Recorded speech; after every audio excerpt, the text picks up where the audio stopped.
mboka na biso ezali pays chrétien. Alobaka un jour noir moko akotelema na Congo pona ko senga bosomi ya peuple congolais.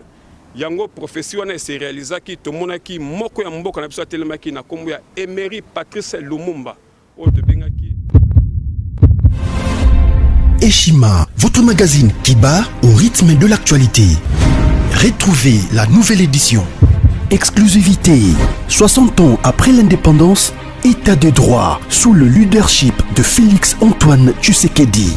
Le 5e président de la RDC s'est jeté dans un combat sans merci pour l'instauration de l'État des droits.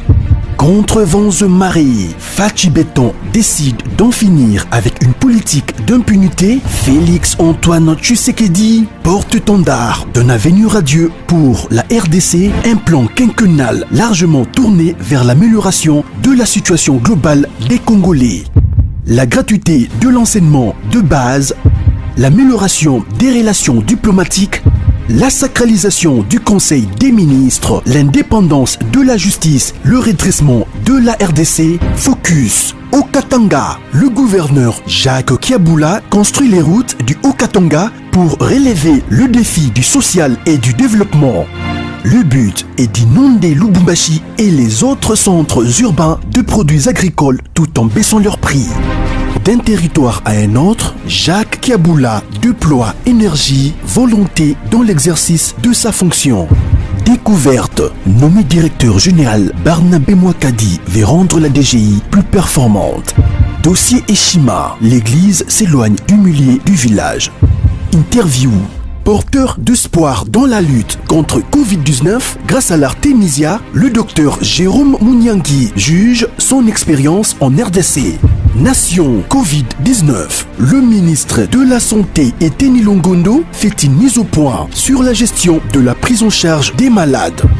Loi des finances publiques 2020. Le VPM Jambo de Mayo atteint ses objectifs. Économie. Jusqu'où ira les francs congolais? Culture, les tétélas, tradition et histoire. Retrouvez l'intégralité du magazine Eshima dans les kiosques. Eshima Magazine, un nouveau standard d'information. Bonjour, bonsoir au peuple congolais. Na pesi mbote na population congolaise mobimba. Bande konanga ya Congo, na pesi bino mbote o baza na mboka Congo Kinshasa pe na mboka bisika surtout ba diaspora. Nyo surtout na pesi bino mbote mingi. Yango lelo na leki pona kotelema pona koloba likamuke o concerné mboka na biso Congo République démocratique du Congo. Yango tolelaka pe tolobaka mingi pays na biso Congo ezali pays chrétien. Tokozonga muke pona koloba kolakisa nini elakisike mboka na biso ezali pays chrétien. République démocratique du Congo ebani na bonzambe. Prophète ya liboso na kati ya mboka na biso Congo abengamaki na kombo ya prophète Simon Kimbangu. Oyo asalaka prophétie oyo endimamaki na Congo alobaka un jour noir moko akotelema na Congo pona ko senga bosomi ya peuple congolais. Yango prophétie wana se réalisaki tomonaki moko ya mboka na biso atelemaki na kombo ya Emery Patrice Lumumba oyo tobengaki héros national. Tokendaki na table ronde pe tozongaki na premier président mboka na biso ya liboso na kombo ya Joseph Désiré Kassavubu. Na nzela ya Kassavubu tomonaki Maréchal Mobutu alekaki. Na nzela Maréchal Mobutu tomonaki Laurent Désiré Kabila alekaki. Na nzela Laurent Désiré Kabila tomonaki Joseph Kabila Kabange alekaki.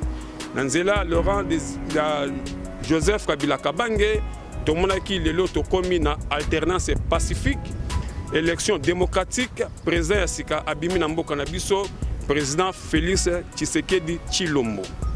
Lelo bande konanga tokomi na démocratie o to bande kozela démocratie to bande kolela yango oyo. Nini ekomeli biso na démocratie lelo?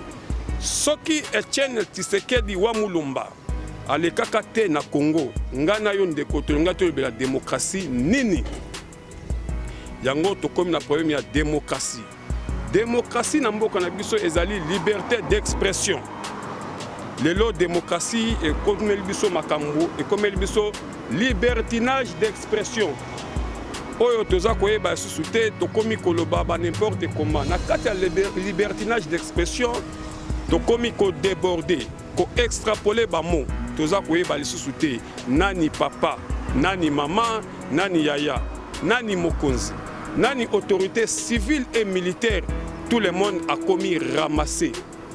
Pourquoi ekoma bandeko na ngai ba congolais yango toza kosenga plus na ba jeune o lelo bazo telema pona kolobela makambo o etali République démocratique du Congo. Ba problème ya ba jeune ya ba mouvement ya ba parti politique nyonso yango problème ekomeli biso nini na ba porte-parole ba représentant ya ba mouvement pe ya ba parti politique. Donc comme na problème ya langage.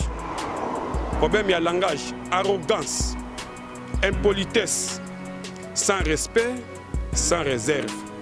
Oyo de démocratie, oyo de liberté d'expression, de konanga makambu oyo euti wapi. Et comme wapi bandeko tozong sa Congo na biso ndenge e sengelaki ezala yango tozobela restauration. Biso tozaye na kati ya mouvement de l'éducation et morale pour la restauration du Congo. Vraiment na kati ya République démocratique du Congo de part et d'autre. Impolitesse totale au niveau des autorités civiles et militaires. Bande konanga problème ya langage. Ba jeune o bazo telema koloba pona makambo ba parti politique na bango, pona makambo ba président na bango, pona makambo ba République démocratique du Congo. Langage et baby makas, respect et baby makas na kati ya mboka. To bongisa mboka na biso, to vanisa mboka na biso ndenge esengeli. Ba leader ya ba parti politique, ba porte-parole ya ba parti politique, ya ba mouvement quelconque. Problème nini o to komina yango. Langage, to telemeli surtout langage, ba langage de division ethnique, ba langage xénophobique. Ba langage vulgaire, ba langage agressif, ba langage de mauvais goût, ti na niveau ya ba langage tribal. Oyo e uti wapi e komi wapi pezo kende wapi. Ndeko na ngai makambo oyo il faut y prendre fin par degré ou de force. Congo ezali ya yo, ya ngai, ya yepe ya biso nyonso ba congolais. Congo tozobe la Congo, Congo ezali ya mungala, ya bangala. Congo eza ya muluba, baluba. Congo eza ya bakongo, ya bakongo. Congo eza ya baswahili.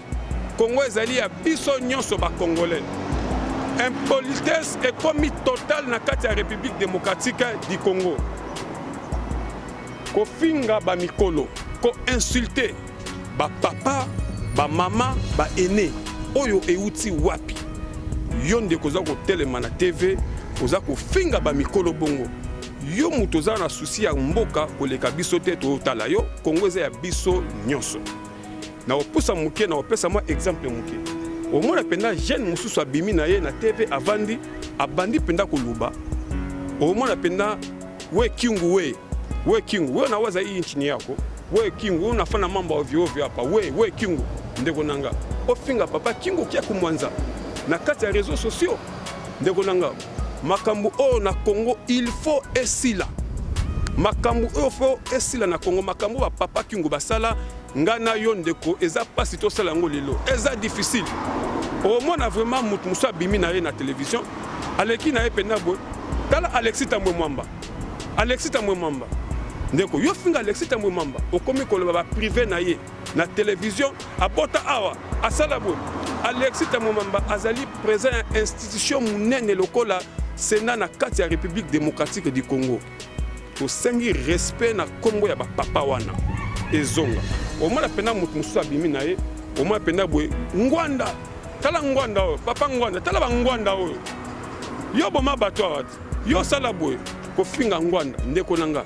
Ko finga ngwanda na mboka Congo. Yo jeune na kati ya mboka oyo Congo. Ozana droit ya ko finga ba papa wana te. Ndeko nanga ba papa wana bazana banda biologique lokola biso lokola yo a défaut à cause de la papa na yo pe à cause de la koko na yo okoki ko finga jamais makamba ko finga ba papa wana donc mona mutu musu pena bimi na yeboko kitenge Yesu tala ba kitenge Yesu bataba Mobutu oyo o finga kitenge Yesu ndeko nanga to senga respect ezonga na kati ya République démocratique du Congo bisika nyonso batu bayali oza na Kinshasa, oza na Poto, oza na Europe, Amérique et partout. Pour na souci ya mboka, pour na souci ya Congo, ndeko yeba nini oza koloba na kati ya monoko na yo, ba kombo ni oza kotanga na kati ya monoko na yo. To garder réserve, respect tozongisa ba kati ya ba papa wana. Ba papa wana baza ba modèle na kati ya République démocratique du Congo. Donc moi la pena mususu aye bimi na ikaka vundwa we. Tala ba vundwa we ndeko nanga wana ba professeur ordinaire. Na kati ya mboka na biso Congo, toza na droit ya kofinga ba papa na société. Quelle que soit ma divergence politique, souci ya mboka, to bongisa mboka na biso. Bandeko nanga yango to sengi lisusu to bongisa mboka na biso respect ezonga makasi na kati ya mboka na biso Congo. Bato aba oleka kofinga ka bato wana. Comment to kosala pour mboka ebonga? Ndeko nanga problème ya éducation et komi makasi na kati ya République démocratique du Congo. L'éducation s'impose. Nous avons le droit d'imposer l'éducation dans la République démocratique du Congo. Biso tel matol pour la République démocratique du Congo. Bana bazo kola, bazo yeba eloko nini o bango bakokuta, bakuta makambu oyo ya kofinga et comme un rythme. En tout cas makambu oyo et prendre fin par degré ou de force. Surtout ba jeune. Surtout ba jeune. La zotel mamingi surtout ba jeune. Na ville politique ya Congo ezali Kinshasa. Kinshasa est comme pollué na impolitesse publique. Donc mutu penda zo bimisa penda ba mon mususu ozo mona penda ke donc mon oya bimisa ngo donc eza insupportable. Ozo mona penda mutu wana azo finga papa moko boy, azo finga mama moko boy, azo finga mokonzi moko boy. Donc et comme il pe normal.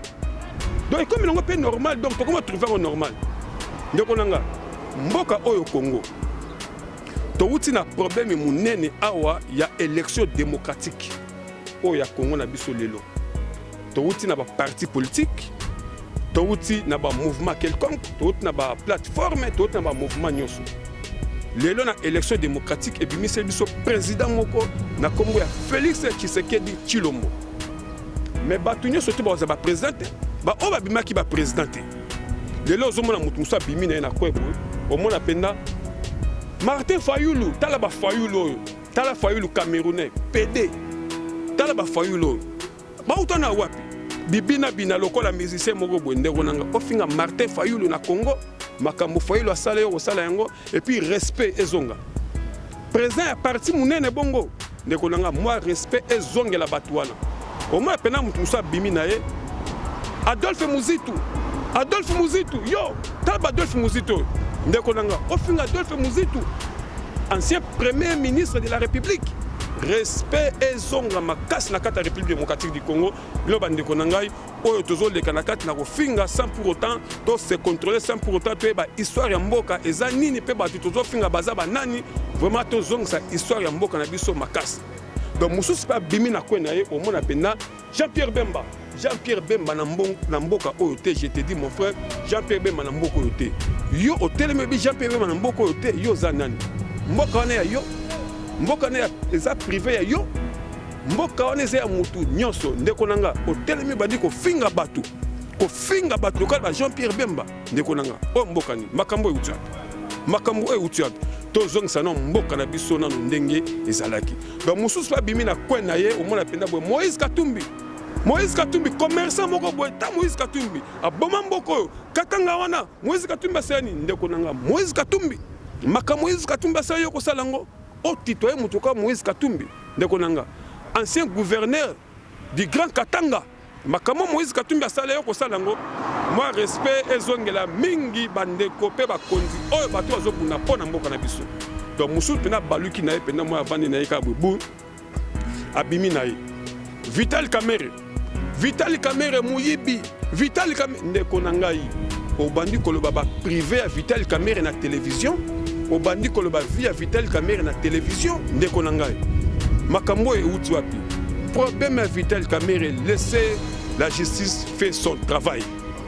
To bon susu ba bimi na ye kaka mbamoko André Kimbuta mumeli diamba tala André Kimbuta mumeli diamba bandwe moyeba kita tuna Kimbuta yebisa yo ndeko nanga André Kimbuta ancien gouverneur de la ville politique de Kinshasa ndeko nanga moi respect ezonga makasi na ba autorité mboka wana respect ezonga makasi mosusu mpo mona bu avoye na yeka bo bimi na parti na bango ayemba moko Francis Kalombo ndeko nanga makambo Francis Kalombo asa yo okosala yango makambo Francis Kalombo asa yo okosala yango toutaki kolega na dialogue intercongolais parti politique ezalaka te Francis Kalombo atiaki mouvement na ye na kombo ya RJDC a maîtriser na Sun City aloba etoye kobongisa mboka koswana te bitumba te ba jeune kime lekaki na kati ya Sun City apesaki valeur na kati ya mboka bayembaki présent oyo ayaki na kombo ya mouvement ya RJDC ya Francis Kalombo esaki valeur à peuple congolais lekai na kimia ndeko na nga tozongisa valeur na bato wana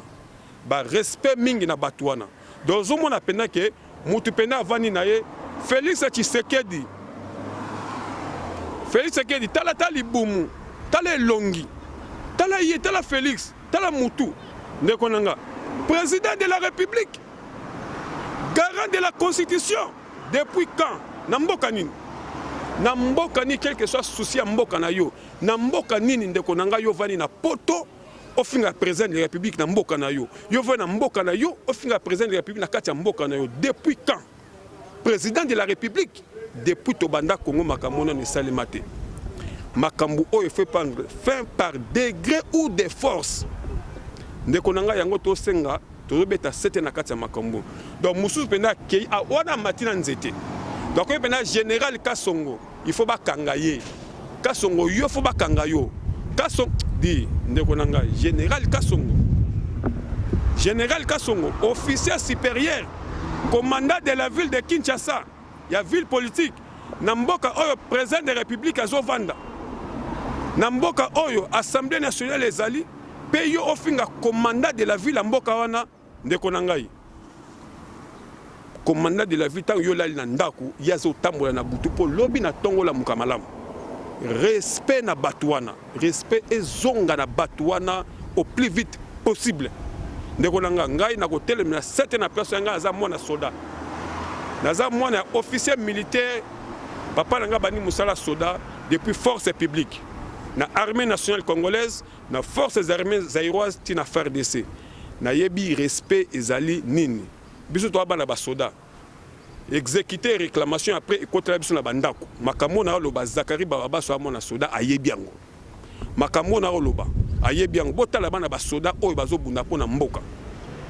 botala bana ba soda babunda pona mboka balobaka toujours na kati bayebi respect za nini bomona mwana soda za honorable Jekoko Mulumba amona soda soka zoloba asukaka toujours na kati ya texte abima libanda te afinga mutu te ayebi respect eza nini na kati ya mboka na biso ndeko nanga respect tozongisa respect yango moni ko finga oto zo finga mingi na kati ya mboka na biso ekomi nini yango tolobi ke éducation na kati ya mboka na biso éducation ezali par terre enseignement ekomi bafoué na kati ya République démocratique du Congo yango moni totelemi pona ko belela mouvement de l'éducation et morale pour la restauration du Congo nikonanga to banda ko tanga cours ya SCP to tanga SCP éducation civique et politique na cours morale na mboko Congo ekenda wapi ezonga nanu po lelo esel sabandeko oyo baza ko leka ko tanga bakoma batu mususu lelo ko finga ba papa moko boye lelo to eba respect éducation ezani na kati ya mboka oyo na biso Congo donc mona penda à des fois maman oyo avant de libumu 9 mois maman donc maman pena va libumu 9 mois à lobike nandimina se la mboka na servir pays nangai maman donc maman pena bimina e andima se la mboka donc moi pena musa bimi F Bazaiba tala ba mero F Bazaiba yo ofinga F Bazaiba yo to kato bilamba to kobeta yo ofinga F Bazaiba ndeko nangai ofinga F Bazaiba maman oyo zotambola pona mboka moi respect ezala makasi na ba maman wana dozo mona pena jeune mususa bimi na ye Olive Lembe tala Olive Lembe moyibi tala Olive Lembe ongo bongisa awa opesa batu biloko osalaka ngote ndeko na ngai ancienne première dame de la République respect oyo faut zonga na ba maman nyoso ya Congo respect valeur ba maman il faut ezonga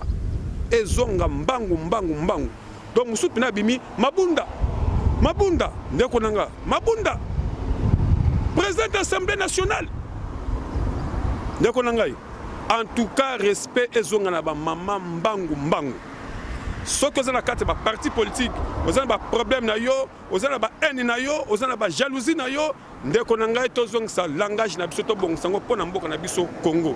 Donc, nous avons Denise Nyakero, première dame de la République. Ça, c'est quel genre d'éducation? Première dame de la République, au citoyen, moi, en tout cas, par degré ou de force, il faut essayer la mboka na biso Congo. Makambu o il faut prendre fin. Ya ko finga ba autorité ya mboka, ba papa ya mboka, ba mama ya mboka, ba konzi ya mboka, vraiment makambu o il faut essayer là. Donc musu sa vani na ye, o ma pena Amida, tala Amida Ndumba. Tala Amida Ndumba, ndeko nanga. O finga Amida. Moi c'est direcable. Moi respect Amida za mama abala azana bana moi respect wana. Ndeko nanga yi. Plutôt que Amida wana bala Vital Kamerhe.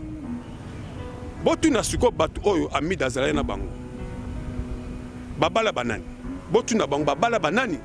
Moi respect ba mama ezonga mbangu. Yango moni na ba journaliste oyo lelo bazoyamba bato na ba réseaux sociaux. Au moins, la journaliste Moussa Vandi, yaka to ça l'émission, to bengana yaka oui. Bon fin du monde c'est l'émission. Ngaleo na kofinga Papa Ngwanda.